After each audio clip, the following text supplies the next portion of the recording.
from the WYLN studios in Hazleton, Pennsylvania. WYLN Evening Edition at 5:30 starts right now. Good evening. It's Tuesday, May 3rd, 2016. I'm Ann Gownley. After several days of not knowing whether they will have water or not, residents of Beaverbrook found out today that the Klein Township Municipal Authority will not shut off their water. At a meeting this evening, the authority voted not to turn off the water and asked that moving forward, all payments be made on time and the Beaverbrook Association make an additional payment of $50 a month rather than a $25 payment every other month. The water was scheduled to be shut off on Monday due to an outstanding balance Beaverbrook owed the Klein Township Authority. The township said Sunday evening that they would suspend the official shut-off date until tonight's meeting to determine what to do next. Beaverbrook has been having water problems since 2008. A Janesville man is facing 11 charges today after being arrested by police. 40-year-old Walter Roy Bevins is behind bars at the Luzerne County Prison on a $100,000 straight cash bail after being charged with several felonies, misdemeanors, and summary offenses. According to police, Bevins allegedly assaulted his girlfriend a few times with his fist. The victim told state police that he grabbed her by the throat and held her until she was unable to breathe. Her parents wanted to call police after the incident and also told police that he broke their door while he attempted to gain entry. Bevins allegedly told his girlfriend that if they called police, she would be harmed. Bevins is now facing charges of aggravated assault, criminal trespassing, terroristic threats, and related counts. 2 people from the Bronx, New York were arrested by police on drug charges. According to police, a search warrant was issued on a room at a local hotel. 30-year-old Jeffrey Hawthorne and 31-year-old Uniqua Brown were in possession of suspected marijuana, cocaine, and crack cocaine. Police say Hawthorne attempted to flee the room on foot, but was later captured by police near the Mohegan Sun Arena. Both are charged with possession of a controlled substance with intent to deliver and possession of a controlled substance. Hawthorne was also charged with resisting arrest. Crack cocaine was discovered in the rear seat of the police cruiser that transported them to the prison.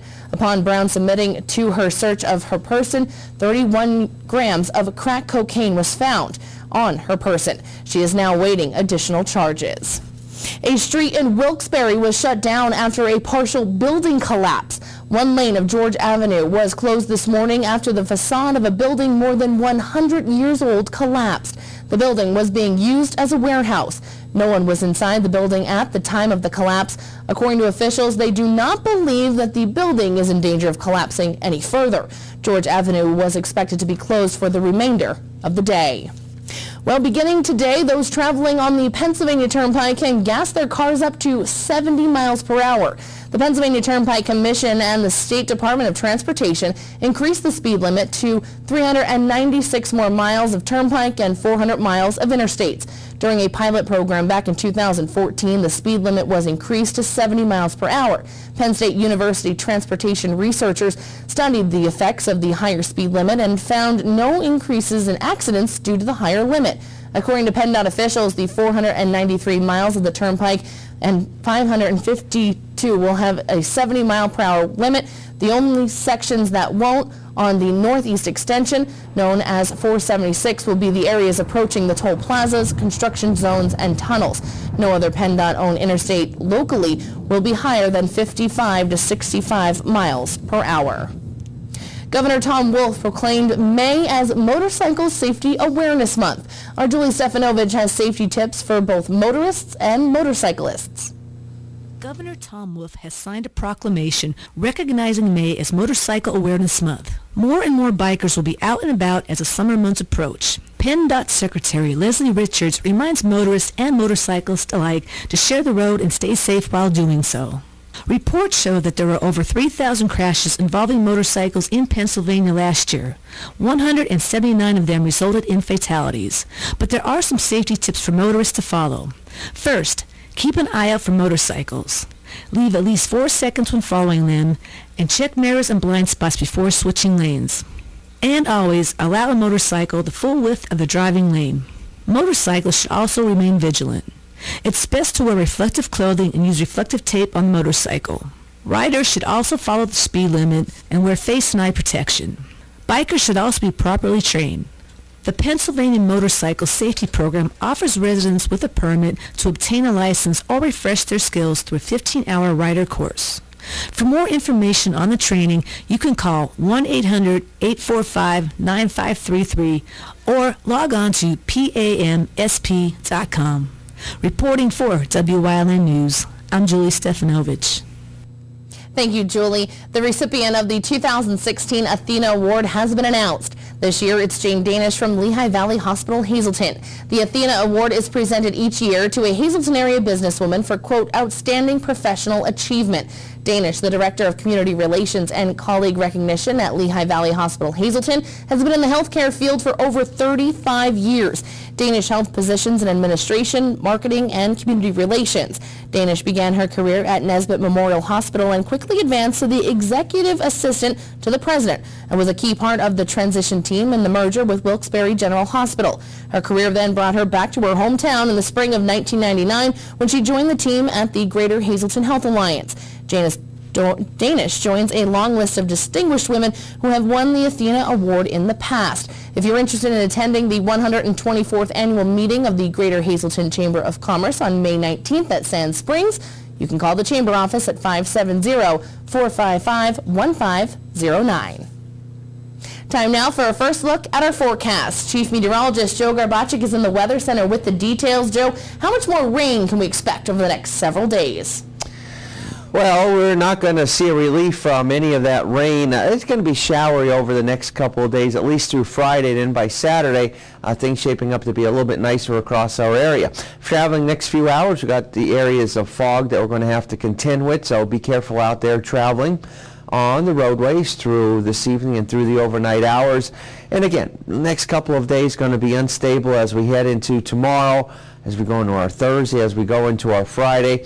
And the temperatures kind of kept down a little bit because of those overcast skies and some of the rain that's around. It's only 49 now in New Gold, 54 in Berwick, 55 in Bloomsburg, and 54 in Danville. I'll talk about the complete 7-day forecast coming up in just a few. Ann? Thanks, Joe. Coming up next, DCED Secretary terminated the distress status of Plymouth Township this afternoon. Find out all the details next. Plus, a look back at last night's performance from the United States Air Force Heritage of America Concert Band at the Alice C. Wiltsey Performing Arts Center. Stay tuned. More news, weather, and sports is coming your way only on WYLN. You're watching WYLN News with Ann Gownley, Gary Perna, Julie Stefanovich, Paula Degnan, Chief Videographer Mike Lula, weather with meteorologist Joe Garbacik, and sports with Eric DeBerardinis. S.J. Kowalski is your Mitsubishi Diamond contractor. They can install a Mitsubishi electric, Mr. Slim ductless heating and cooling system. Mr. Slim systems are designed to make any living space in your home inviting. You can have a different temperature control for every room in your home. The money-saving technology can save you 25 to 50% on your heating bill. For Mitsubishi, Rinnai, and trained comfort specialists, call S.J. Kowalski at 570-455-2600.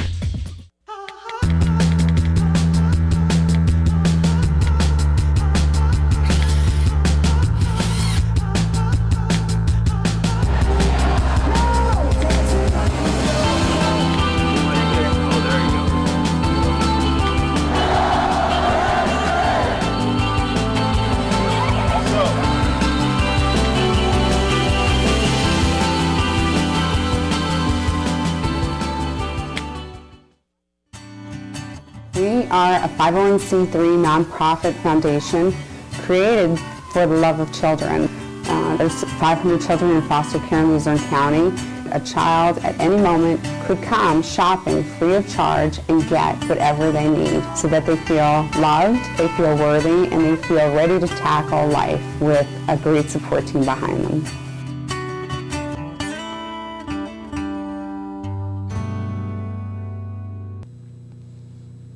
It was a big day for officials and residents of Plymouth Township. They are no longer under Act 47, and it was all made official during a special meeting this afternoon. Plymouth Township is out of distressed status. Those were the words the Plymouth Township officials and residents have longed to hear since July 27th of 2004. This determination was made after years of uncontrolled spending and inadequate financial day-to-day management. The township suffered from insufficient revenues, the inability to control expenditures, and using debt to maintain necessary services. After a thorough review of the city's audits, financial data, the decision to remove them from distressed status was rendered. This is, to me, a testament to what happens when you have really strong leadership at the local level. So with us, the Department of Community and Economic Development at the state, we can do so much. The Act 47 coordinators can do so much, but it's really a testament to what the communities can do when they really have strong leadership. Get a plan and stick to that plan. We think better things are on the horizon, and we do see the economy loosening up. We see it getting better in places like Plymouth Township. After being nearly $1 million in debt for 12 years, no credit, and equipment in deplorable conditions, Chairwoman of the Supervisors Gail Conrad said they have come a long way. She said through the tears, problem-solving, and hard work, they pushed through and can finally say that the township is no longer in debt and is thriving. The supervisors had one thing in mind, and that was to fix it.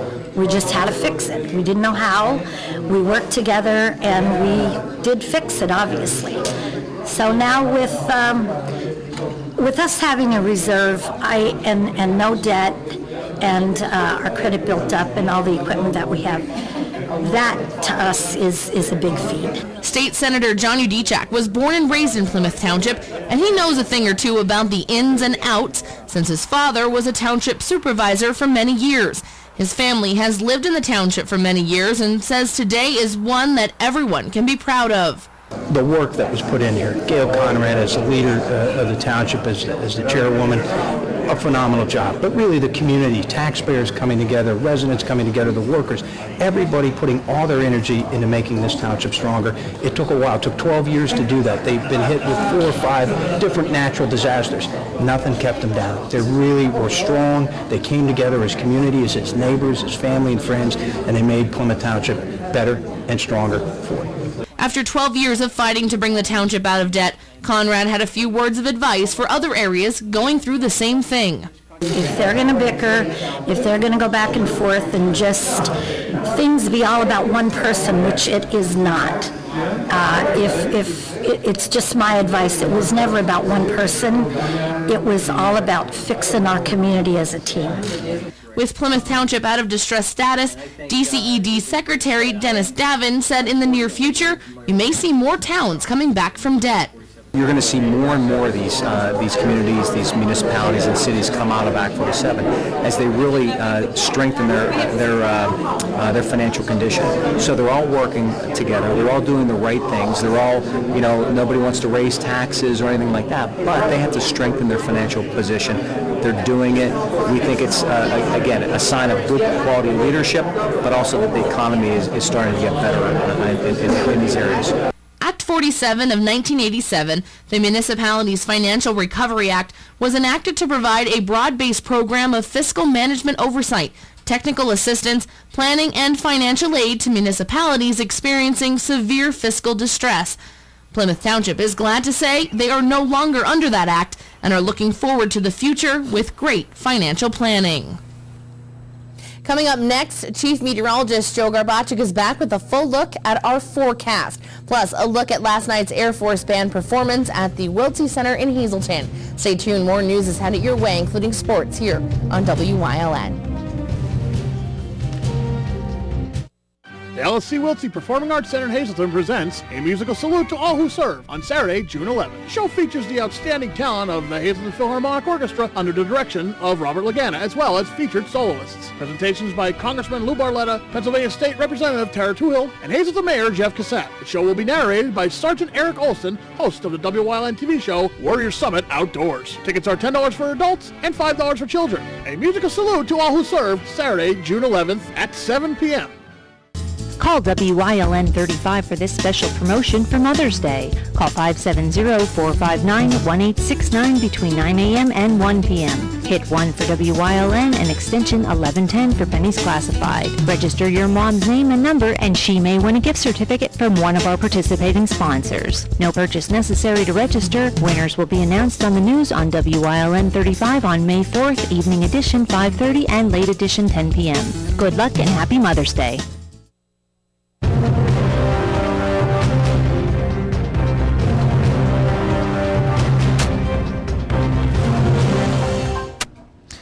Well, we have the unsettled weather to contend with the next couple of days. Even have the fog out here right now. And we're going to have to deal with some of the fog as we head through this evening and through the nighttime hours. So if you're traveling, give yourself some extra time and so you can get to your destination safely. All right, on to the graphic for the day. And, well, again, we had that rain around. We had the showers. We have the drizzle and the damp conditions. And that's really keeping those temperatures down compared to where they could be if, in fact, we did see the sunshine. Live 35 SkyCast Doppler, even though you don't see anything on here, doesn't mean it's not doing anything. This is very light drizzle and some mist and areas of fog across our area. We're at 50 degrees only outside our television station in Hazleton, 49 now Mount Pocono, 56 in Allentown, 56 in Williamsport, 57 in Selinsgrove, 61 in State College. Up in the Wyoming Valley area, temperatures generally remaining in the 50s. Satellite and radar, not much going on throughout the state. Again, just some drizzle, some areas of fog to contend with. But as we go into tomorrow, once again, we have to deal with some more showers. Same holds true as we go into our Thursday and as we go into our Friday. And then we should dry out as we go into our Saturday. Notice these numbers tonight, 40s and some 50s. Tomorrow, generally 50s because of those overcast skies and some of the showers that will be around. So not quite as mild as it could be for this time of year if we had the sunshine, because again, this cool and damp weather will stick around for tomorrow, Thursday, and the pattern sticks with us through Friday before we start to see a little bit of a breakdown in that pattern. Extended forecast looking like this. Next couple of days, some showers, some drizzle, some areas of fog, generally in the 50s. Some areas will be near 60 degrees. 62 for Saturday, some more showers, scattered in nature for Sunday, in the 60s for Monday, and then could be getting up into the 70s by Tuesday of next week. Our daytime Pennsylvania lottery numbers are pick 285 to pick 3441 and to pick 49393. Pick 5 numbers looking like this, 70285, and the treasure hunt numbers 3720, 25, and 28. Stick around, we'll have a lot more for you coming up after this break.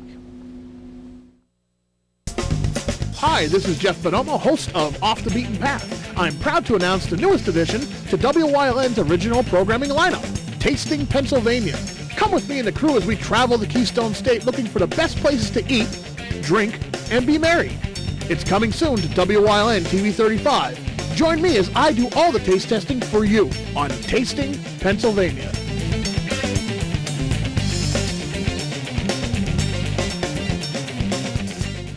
Ladies and gentlemen and children of all ages, this is Staff Sergeant Eric Olson from Warrior Summit Outdoors.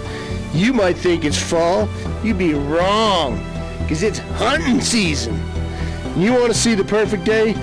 A bunch of the combat vets and myself, we went out harvesting a bunch of pheasant and cooking them into a great feast. The only thing we had missing was a Sasquatch sighting. This week on Warrior Summit Outdoors. So good. The Heritage of America Air Force Band made a stop in Hazleton yesterday. WYLN's Aaron Harvey was there and has more. Last night, the Heritage of America Band performed at the Wiltsey Center in Hazleton. The band is made up of active duty Air Force members who play all over the country to honor veterans.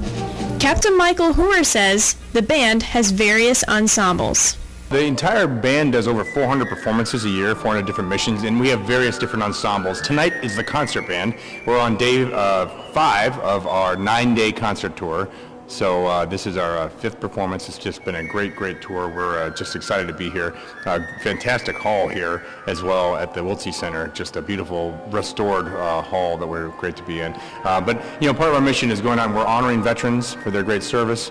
We're inspiring folks. We're also thanking our families too as well for all their great service. We know as military members our families serve right alongside of us. And we also hope to just share some of the great messages that the Air Force has, some of the great things that are going on throughout your United States Air Force each and every day. The band performs a wide variety of songs. We'll perform anything from your standard American Copeland and Sousa, from marches, movie themes, to country music and Broadway. It's just a great variety that we put out for the public. When we think of the Air Force, we typically think of fighter pilots and planes. But the Air Force is much more than that. All these members are active duty Air Force members. This is their job. They are hired by the Air Force to perform on their instrument. We're a full functioning squadron, so we have different parts of the band. We have supply people and operations people, and they do different different facets of the band. But the biggest thing that they do is play their instrument and then go out in the communities and perform music to connect with our communities. Michael Manella says he makes a difference through music. It's really about honoring the veterans, meeting local people in different communities up and down the East Coast. I had opportunities to be in Europe and meet with foreign dignitaries and make a real big difference through music. Some join the Air Force due to their desire to serve others. I used to be a music teacher, and I felt like I was doing a lot in that, but I wanted to communicate more, and I had that desire to serve. And so getting to do music, I think I've got the greatest job in the world. The band tries to connect to their audience in various ways. Biggest thing is that, again, we're just so happy to be here in Hazleton. We're excited to be able to honor our veterans, to inspire our audiences, and to hopefully connect to them, to the military in ways that they wouldn't normally get to. And so that's the main reason we're here. For more information about the band, you can go to their website at www.heritageofamericaband.af.mil. In Hazleton, for WILN News, I'm Erin Harvey. Thank you, Erin. Coming up next, John Eric Poli is in for Eric DeBerardinis with sports here on WILN. Plus, Chief Meteorologist Joe Garbacik will have one final look at our forecast. Stay tuned. If you're not in danger and you see a crime, text 274-637, 274-637, 274-637. Send your tip taken off the street. Text 274-637. Send your tip taken off the street. No one will know your identity. Now helping a solve or prevent the crime is just a text away. Text my tips to the word crimes and let the law help you.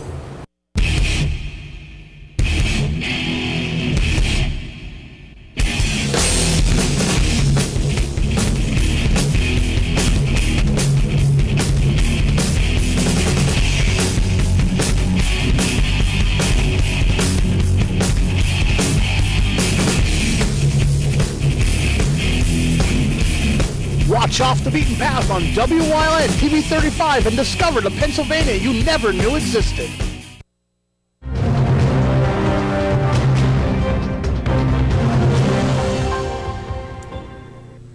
The Hazleton area Lady Cougar softball team is undefeated this season. Tonight we go to their pitcher-catcher dynamic duo for our Athletes of the Week. Celine Pozlesny is the ace for the Hazleton area softball team. Her catcher is Hope Kenny. Their relationship extends past the softball field as they are best friends on and off the field. I mean, she's my best friend on and off the field. I mean, I don't really like her sometimes when she tells me what to do, but I love her most of the time. She's my best friend on and off the field, you know. As she said, we get in a lot of arguments all the time, but, I mean, we still love each other. When they aren't arguing, hanging out, or playing softball, they are both students. Here's how they define being a student athlete. It's a lot of hard work, to be honest. It's dedication. You have to be dedicated. You have to balance out your studies first and then go to practice. I mean, it's hard at times, but anyone can really do it. Well, definitely hard work. I mean, starting my freshman year was definitely difficult, coming in and having to do all this work, having varsity practice and stuff like that. But throughout the years, I've learned that if you work really hard, you develop a good work ethic, and it helps you in the future. Both girls are leaders on the softball team and in the classroom and community. Kenny's favorite subject is math, and she is a member of student council, and she tutors underclassmen. Poslesny will attend Wilkes University next year, where she will play softball and major in nursing. She is also heavily involved with Brandon's Forever Home. Here's a science question for everyone. Does fire melt ice? Well, if it does, the Giant Center in Hershey is probably going to have some problems tonight. The Pens were red hot in their last series against Providence as they swept the Bruins in 3 straight games. Tonight, they will take on top-seeded Hershey on the road. The Bears just knocked off Portland in Game 5 on Friday. The question being raised is, can the Pens stay hot after a long layoff? The Pens were forced to wait nearly 2 weeks for the Bears and the Pirates to finish their series. So the Pens will either be well rested or well rusted. We'll have more on that game at 10 o'clock. The Bloomsburg University softball team is back in a familiar place, and that place, of course, is the NCAA tournament. Yesterday, the Lady Huskies learned that they will be the 4th seed in the Atlantic region of the tournament. Their opponent is a familiar foe in California University of Pennsylvania. Bloomsburg defeated Cal twice on Saturday to win the PSAC tournament. The Lady Huskies may be a 4th seed, but with a 44-7 record, only one team enters the Atlantic region with less losses. Other teams from the PSAC to make the tournament were Westchester, Kutztown, and Lock Haven. From softball to baseball, last night both the Rail Riders and Iron Pigs were in action. Now, let's take a look. In the second, it's A.J. Jimenez who ropes an RBI triple to give the Bison an early 1-0 lead. Then in the 5th, Aaron Judge is going to laser this ball into the gap, and the Rail Riders will get on the board with that double. Then the next inning, Eddie Rodriguez is up with 1 on and 1 gone as Rodriguez hits a 2-run shot, but the Bison would go on to get the win by a score of 5-3. Also yesterday, the Iron Pigs lost to Pawtucket 8-3. Both of those teams will be in action tonight. Don't go anywhere. Our chief meteorologist, Joe Garbacik, is up next with one final look at today's forecast. The LSC Wiltsey Performing Arts Center in Hazleton presents A Musical Salute to All Who Serve on Saturday, June 11th. The show features the outstanding talent of the Hazleton Philharmonic Orchestra under the direction of Robert Lagana, as well as featured soloists. Presentations by Congressman Lou Barletta, Pennsylvania State Representative Tara Tuhill, and Hazleton Mayor Jeff Cassett. The show will be narrated by Sergeant Eric Olson, host of the WYLN TV show Warrior Summit Outdoors. Tickets are $10 for adults and $5 for children. A Musical Salute to All Who Serve, Saturday, June 11th at 7 p.m. For over 25 years, Whitetail Preserve Shooting Range, 118 Boulevard Road, Bloomsburg, has provided professionally designed skeet, trap, and sporting clay fields. All stations are handicap accessible, with resident NRA certified shooting instructors on site. There are packages available to fit anyone's budget, restaurant and catering on site. Our facility is also available for weddings, business meetings, bachelor and private parties. Call 570-384-2314. WYLN has strong ties to the community and is committed to important causes like the American Cancer Society and Helping Hands Society telethons. WYLN's commitment to Pennsylvania continues with the broadcast of Hazleton's Fun Fest Parade and the Christmas and St. Patrick's Day parades in Wilkes-Barre. In the summer, we broadcast the Weatherly and Giants to Spare Hill Climb. And throughout the year, we provide important community services through the broadcast of town meetings, school board meetings, election night coverage, and other community events. WYLN, we're your local network. Well, we got some drizzle, some areas of fog out there across our area, so do be careful if you happen to be traveling through the rest of this evening and through the overnight hours. Extended forecast looking like this. So we got the showers still coming into play the next several days through tomorrow, through Thursday, through Friday. A little bit on the cool side, and then nice for Saturday in the 60s. Maybe a couple of scattered showers for our Sunday, but then eventually going into next week, it does look like it's going to warm up once again. We should be back up into the 70s. That's going to feel pretty nice. We can do a countdown to then. Well, hopefully the sun will come out for Mother's Day on Sunday. That's all we can. Yeah, it would be nice. We can hope for. But I'm sure Eric was hoping the sun was shining from today. He's out at a fundraising softball tournament. We'll have all the details on that and what it's all for. He's taking part in it, so hopefully He's stressed for the weather, and he comes back here in none of those flip-flops. But then again, you can't play softball. That's Eric. Eric will wear the flip-flop. Eric would. But, yeah, so we'll see how that all turns out. And, you know, hopefully, once again, that rain stays away for Mother's Day on Sunday and at least maybe Saturday. Yeah, there you go. One of the 2 days at least. One of the 2 days, I'll take. If one out of two, I'll take it. If it was both days, we'll figure something out. It's all right. Have a good night, everyone.